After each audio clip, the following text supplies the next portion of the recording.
So Hannah is somebody that we've been working with for a little while now, and Hannah and her team are fantastic on the PR side of things. So Hannah, can I hand over to you to talk us through your insights, please? Yes, you can. Good morning, everyone. I'm just going to share my screen. Hopefully you can see that. I might just leave it like that. Can everyone see a PowerPoint presentation of some form with Make More Noise branding on? Perfect. So we are a PR and comms agency headquartered in Birmingham, and we work with lots of different businesses across the UK, both B2B and B2C. I founded the business in 2015, and one of my first clients was a gentleman called Mark Wright, who some of you may know, particularly through talks with Kevin, who won the Apprentice. And he runs a digital marketing agency called Climb Online, which he founded obviously in partnership with Lord Sugar. And when we first met, we were both working for a hotel actually called the Wood Norton, which is based in Worcestershire. I was doing the PR and comms for them, and Mark was doing digital marketing, and we got talking about his PR. And essentially he was saying that he was getting destroyed by the press, hadn't long won the Apprentice, everything was extremely negative. So on review, we found that there was a lot of kind of headlines around things he would say about random Z-list celebrities like Katie Hopkins, such as her being useless and knackered, or she's disgusting and knackered, which is probably even worse. So basically his PR team was setting him up interviews with good publications, but more tabloid type publications like the Mirror and the Express, and because he is quite blunt in conversation, he would end up saying something negative or irrelevant essentially about other people, which would then result in a headline in the Sun, such as Duncan Bannatyne ruined my love life, which is completely not only negative and looks doesn't basically do much for his reputation, but actually has nothing to do with digital marketing and nothing to do with his business. So after a review of a lot of publications, we found this consistency in that he would have an interview with a tabloid journalist, he would end up saying something negative, it would then be a headline. His reputation was obviously quite negative as a person, but obviously within the digital marketing industry as well, nobody kind of respected him at all. And he was essentially booed onto the stage when doing trade talks as opposed to kind of clapped and applauded, which is what he would be now.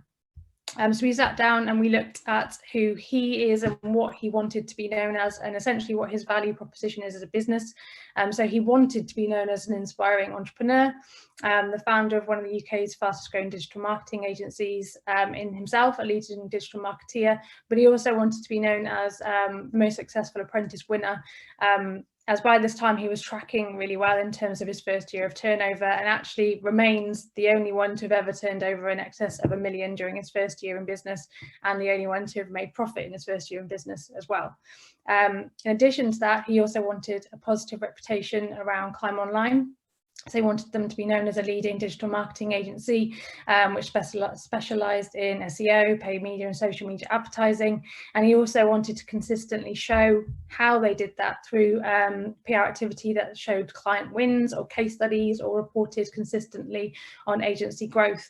So the next few slides just demonstrate the difference in the PR content. So we got rid of kind of we don't let him talk to the Sun basically anymore, or to the Mirror, and we just do positive content around his business, what his business has achieved.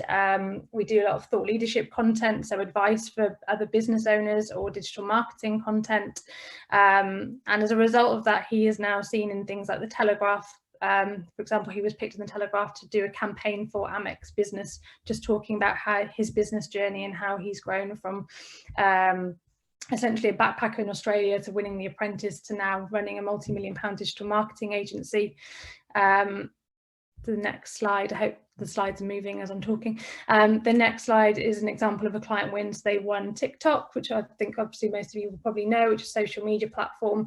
And actually every time we send out a press release about a client win, it results in an influx of new clients requesting to work with them, because obviously if they're working with brands like TikTok or Protein World was another one, other businesses obviously would deem them a good agency to work with, and as a result of that they win a lot of clients. In addition, we've entered him for a lot of awards, and he's been listed on Forbes 30 Under 30 twice. He's won Great British Entrepreneur Awards, the national one as well for the best team of the year. He's been listed on startups. They've won the Growing Amazon Business Awards, and he's won Entrepreneur of the Year across multiple categories.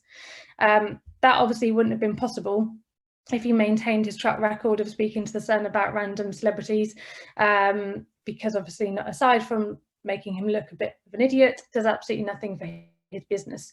So from a PR and comms perspective, it was really about shaping what he wanted to say strategically in the public domain that not only reflects positively on him as a business leader, but also his business. So why they're good at digital marketing, what they do, how they can help other business owners in growing their own companies through digital marketing activity, and things like case studies and client wins and business growth stories. Although some people kind of deem them a bit egotistical, they actually really work, because it's not, it's essentially telling people how you're good at something and why, and that we have found supports business growth. So hopefully that summarizes it nicely. Brilliant, thank you, Hannah. Do you want to just stop sharing the screen? Can we just give a Zoom round of applause to Hannah for that, please? Thank you. And I'm going to do something a bit. I think we've got time for a couple of questions for Hannah before we go to Philip, if there are. So just want to. So Jason, you've got your hand up. Thank you. Oh, did you not mean to do that, Jason? That was my applause. Oh, it's your applause. I beg your pardon. Well done. Okay, good. Anybody got a quick question for Hannah? Yes. Yes, John. Yeah. Okay, Hannah. Hi, Hannah. If you had to name one thing you did that helped Mark the most, what would that be? Vetting. No, I was going to say vetting as interviews, but that probably was a good thing. But sitting down, I think the main thing was actually getting him to understand. I think he had it in his head that all PR was good PR.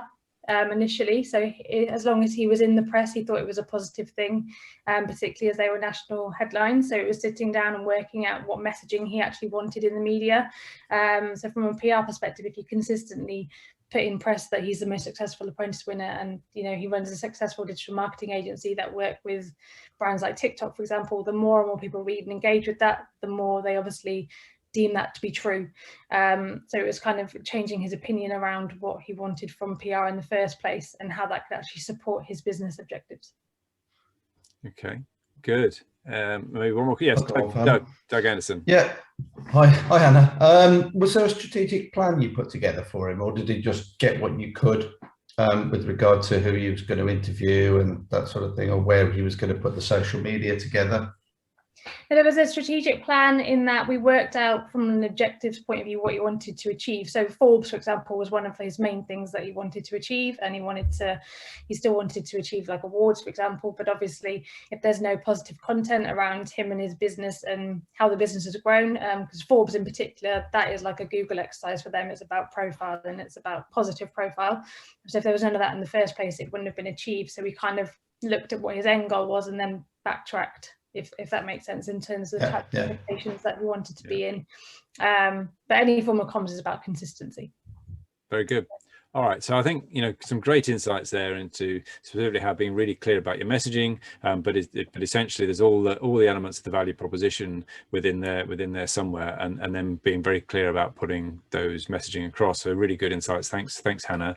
If anybody does have any more questions as they come up, feel free to put them in the chat. I'm sure Hannah will respond to those in the chat, or pick up with Hannah either during or after the meeting. Please do.